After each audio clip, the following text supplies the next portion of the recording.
मुझे एक दिन टेलीफोन आएगा आदमी का यहीं से, इसी कोकण से, 14 साल का एक लड़का मुस्लिम, एक लड़का मोटरसाइकिल पर आया, उससे पूछा कि तुम्हारा नाम क्या है? उसने अपना नाम बताया, बोले इधर आओ। वो लड़का मस्जिद से निकला था और उसके बाप ने उसको तलुजा में हाफिज कुरान शरीफ पढ़ाने के लिए तलुजा भेजा था। और वो रमजान में बेचारा यहाँ आया था, रमजान के बाद घर पे यहाँ था। उसको बोला तू हिंदुस्तान का साथ दे रहा है पाकिस्तान का? तू मैच में किसकी तारीफ करता है? उससे वो मैं हिंदुस्तान का तारीफ करता हूँ क्योंकि मैं हिंदुस्तानी हूँ, मुझे पाकिस्तान से क्या लेने देना। कहा नहीं, तूने बोला, तूने ये बोला कि मैं पाकिस्तान का साथ देता। कहा नहीं, मैंने नहीं बोला ऐसा, मैंने तूने बोला। जबरदस्ती उसको मारा, उसके माँ बाप आए बचाने, शाम को पूरी पब्लिक लेकर आए, उसके माँ बाप को मारा, उसका पूरा घर लूट लिया, उसके पास पूरा 10-15 लाख का जो भी भंगार का धंधा था सब खत्म हो गया। क्या गलती थी उसकी? पुलिस ने केस भी किया उसके, 14 साल का लड़का। अभी कोकण से खबर आई मुझे, इन्होंने लाया था, नदीम ने। कहां की बात की है? नदीम जो फूल बेचता था आदमी, सावंतवाड़ी, उसको मारा। बोले तू फूल में थूक के बेचता है? बोले ऐसा तो नहीं करता। बोले तू आज के बाद फूल बेचेगा नहीं। उसने फूल बेचना बंद कर दिया डर के मारे। और फिर दोबारा थोड़े दिन के बाद उसने कुछ खिलौने लेके बेचना शुरू किया। बोला तू खिलौने भी नहीं बेच सकता। वो तंग आकर के मैं अपने बाल बच्चों को क्या खिलाऊं, कैसे पालूं, किसी सावंतवाड़ी में। और उसने लिख करके 5 लोगों का नाम, सुसाइड कर लिया उसने।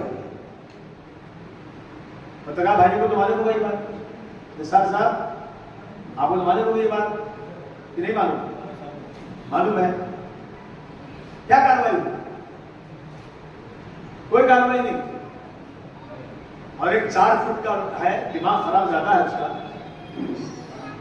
और उसने संविधान की कसम खाया था जब आंदोलन बना था। जब मंत्री बना फिर संविधान की कसम खाया। कितना बाजुओं में ताकत हो गई उसके। वो ललकार के कहता है मस्जिद में घुस के मुसलमानों को मारूंगा। सरकार कुछ जवाब देने को तैयार नहीं, सरकार कोई कार्रवाई करने को तैयार नहीं। ये देश में नफरत फैलाई जा रही है। गाय और बैल के नाम पर कितने लोग मार दिए गए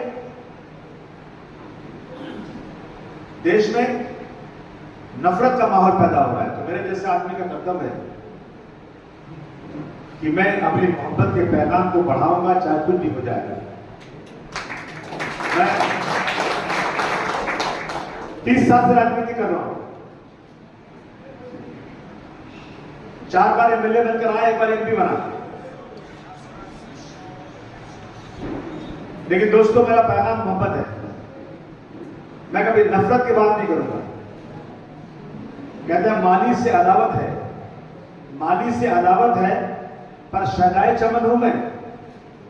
सरकार का दुश्मन हूं पर वफादारी वतन हूं मैं। सरकार का दुश्मन हूं पर वफादारी वतन हूं मैं। माली कभी रुतबे में चमन हो नहीं सकता, सरकार का मतलब तो वतन हो नहीं सकता। माली को बदलेंगे तो चमन फिर भी रहेगा, और इस सरकार को बदलेंगे तो वतन फिर भी रहेगा। आज सरकार के खिलाफ बोलना, ये कहते हैं देश के खिलाफ बोलना, ये देशद्रोह हो गया है। ये कौन सा देशद्रोह है?